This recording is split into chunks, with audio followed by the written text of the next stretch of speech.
안녕하세요. 썰데이입니다. 오늘의 사연 시작하겠습니다. 올 11월에 결혼을 앞두고 있는 예비 신랑입니다.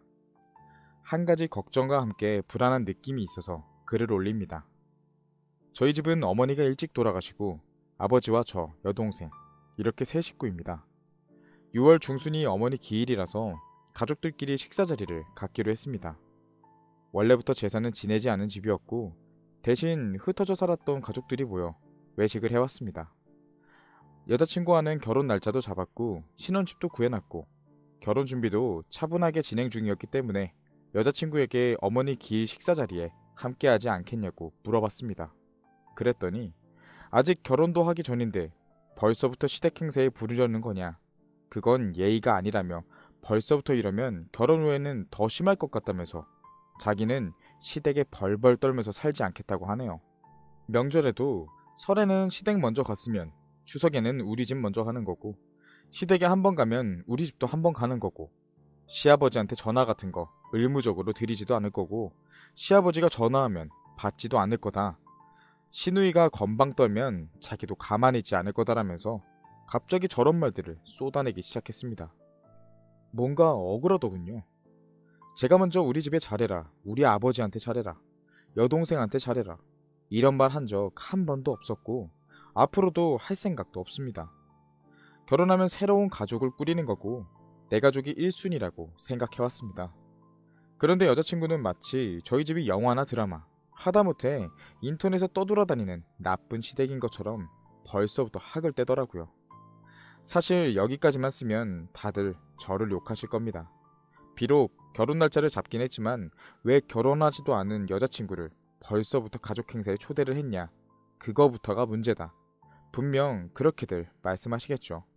하지만 제가 여자친구를 어머니 길 가족 식사 자리에 초대한 이유는 제가 이미 여자친구 집 행사에 참석을 하고 있었기 때문입니다. 처음 예비 처가댁에 인사드리고 상견례를 한 이후부터 예비 장모님께서는 무슨 일이 있으실 때마다 전화를 하십니다. 이번 주 주말에 장인어른 생신이다. 이번 달 말에 할머니 제사다. 다음 주에 처형 생일이다. 예비 장모님께서 직접 전화해서 참석하라고 하시니 감히 거절도 못하고 아니 솔직히 이제 서로 가족이 되었구나 하는 기쁜 마음도 있어서 최대한 참석했습니다. 심지어 어머니의 친정 쪽 행사에도 참석했습니다. 일이 급하거나 사정이 있어서 참석 못하는 상황이 되면 예비 장모님께서 엄청 서운해하셨고 저도 슬슬 그런 부분이 부담스러워지기 시작해서 여자친구에게 넌지시 이런 부분이 조금 힘들다고 이야기했습니다. 그때 여자친구가 말하기를 우리 엄마가 자기가 좋아서 그러는 거다. 아들 같으니까 자꾸 우리 집 행사에 부르고 싶고 친척들한테 자랑하고 싶은 거다. 결혼하고 나면 아무래도 우리 집보단 자기 집 먼저 챙기게 될 텐데 그 전까지는 우리 집 먼저 잘 챙겨줘라. 이런 소리를 해서 그냥 그러려니 넘어갔습니다. 그리고 정말 처음으로 고민 끝에 어머니 기일 가족 식사 자리에 초대를 했던 겁니다. 제가 했던 게 있으니 그래도 참석해주리라 생각했습니다. 그런데 여자친구의 마음은 그게 아니더군요. 뭐 좋습니다. 참석하기 싫을 수도 있습니다. 제가 예비 처가댁 행사에 참석을 했건 말건 그것과 상관없이 여자친구 입장에서는 결혼 전에 시댁 행사에 참석하는 게 불편할 수 있습니다. 최대한 그렇게 이해해보고 넘어갈 수는 있습니다. 하지만 제가 걱정하고 또 불안해하는 건 여자친구가 지나치게 시댁, 시아버지, 시누이에 대한 반감을 가지고 있는 건 아닌지 하는 겁니다. 처음 인사드릴 때와 상견례 말고는 따로 본 적도 연락한 적도 없었는데 뭔가 시댁, 시아버지, 시누이에 대한 선입견이 강해서 지나치게 부정적으로 반응하는 것 같다는 생각이 듭니다. 게다가 제가 예비 처가댁에 하는 것들은 당연한 일이라고 생각하는 것도 같습니다. 이대로 결혼하면 저는 저희 집과 인연이 완전히 끊기고 예비 처가댁만 챙기게 될 것 같은 그런 불안한 느낌이 듭니다.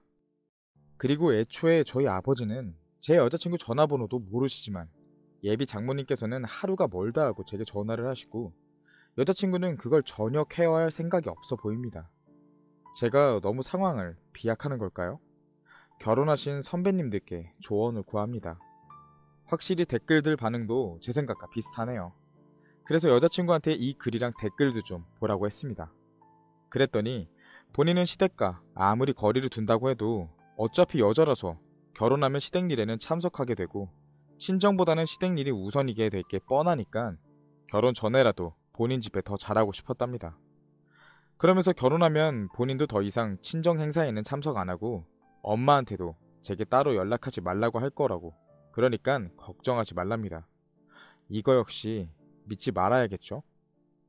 애초에 왜, 어째서 자꾸만 여자라는 이유로 저희 집이 본인 집보다 우선일 거라고 생각하는지 모르겠네요. 우리 아버지는 아직 네 전화번호도 모르신다. 물어보지도 않으시고 물어보실 생각도 없으시다. 우리 결혼하면 우리끼리만 알아서 잘 살면 된다 라고 했더니 아니랍니다. 결혼하면 달라질 거랍니다. 도대체 왜 저런 생각을 하고 있는지 모르겠네요. 연애할 때만 해도 전혀 저런 이야기 하지 않았었는데 여러 결혼 선배님들의 조언대로 이 결혼 다시 생각해 보도록 하겠습니다. 말씀하신 대로 청첩장 돌리기 전에 정리하는 편이 좋을 것 같네요. 마음이 좀 씁쓸합니다. 우리 아버지랑 우리 집은 다르다. 절대 너 괴롭히는 일 없을 거다라고 했더니 그게 모든 남자들이 가장 쉽게 하는 말이라는데 도통 말이 안 통하고 꽉 막혔네요. 그럼 대체 이런 상황에서 무슨 말을 해야 하는 걸까요? 그저 가슴이 답답할 뿐입니다. 추가 글 이후에 후기입니다. 시간이 꽤 지나서 보실 분이 있을지 모르겠네요. 일단 고민 끝에 파혼하기로 했습니다. 먼저 아버지께 말씀드렸는데 무엇이든 제 결정이 가장 중요하고 먼저라고 말씀하시며 이대로 파혼을 하든 혹여 후에 다시 결혼을 하게 되든 다른 말 않겠다며 제 의견 존중해 주셨습니다. 아버지의 마음을 알고 나니 이 결혼 더 안 되겠다는 생각이 들었습니다. 그리고 여자친구에게 이러저러해서 결혼을 하지 못하겠다고 말했습니다. 어차피 여자친구는 이 글과 댓글들을 보았기 때문에 제가 파혼을 결심한 이유에 대해서는 잘 알고 있는 상태이기도 합니다. 처음에는 저를 속 좁은 사람처럼 말하더군요. 결혼하면 어차피 친정보다 시댁을 더 챙기게 되는 게 당연해지는데 결혼 전에 우리 집에 조금 더 잘하는 게 그렇게 이해하기 힘드냐고. 그리고 우리 엄마가 자기 집에 오면 설거지를 시키냐 청소를 시키냐 심부름을 시키냐며 목소리를 높였습니다. 사위는 100년 손님으로 대접받는데 그것도 불편하고 못 견디겠냐고 하길래 너 내가 결혼 전부터 너네 집 다니면서 잘 마시지도 못하는 술을 억지로 마시고 너희 집안에 대소사 있으면 전국 어디든 운전해서 장인어른 장모님 모시고 다니고 텃밭에 이것저것 농사 지을 때 손 거둔 거는 생각도 안 나냐고 했습니다. 조용히 입 다물더군요. 어차피 파혼할 거 더 입씨름 해봐야 소용도 없겠지만 내친 김에 저도 하고 싶은 말들 했습니다. 나도 시댁 어렵다는 소리 많이 들었고 그 부분 참 신경 많이 써야 하겠다고 생각했다. 그래서 지금까지 너 사귀고 심지어 상견례하고도 단 한 번도 우리 집에 부른 적 없었고 데려간 적도 없었다. 우리 아버지랑 동생도 나한테 네 소식 물어보지도 않았고 궁금해하지도 않았고 심지어 연락처도 모를 뿐더러 알려고도 안 한다. 혹시 내가 모를 때 연락하고 눈치 준 적 있었냐 했더니 지금까지는 그런 적 없지만 결혼하고부터는 달라질 수 있는 거라고 또 그런 이해하기 힘든 소리를 하더라고요. 여기에서 우리 집, 우리 아버지, 우리 동생 그럴 리 없다라고 해봤자 어차피 믿지도 않을 것 같아서 잘 됐네. 그렇게 불안하면 결혼 안 하면 되잖아. 우리 집 그런 집 아니다. 내가 신경 쓰지 않게 잘할 거다라고 아무리 얘기해도 아니야. 그건 모르는 거야. 라고 하니 그딴 소리 할 거면 네 인생을 위해서라도 파혼하는 게 좋다고 했습니다. 그런데도 그날까지는 계속 제 탓을 하더라고요. 그래서 제가 눈 딱 감고 아예 무시하고 파혼 준비 들어갔습니다. 그제야 여자친구도 상황이 심각해졌다는 걸 알았는지 횡설수설 변명을 하더라고요. 주변에서 하도 이래라 저래라 말이 많아서 자기도 모르게 분위기에 휩쓸렸다고. 엄마한테도 자기가 잘 말해서 지금까지 같은 일도 없도록 하겠다고 거의 반쯤 빌면서 말하길래 늦었다고 했습니다.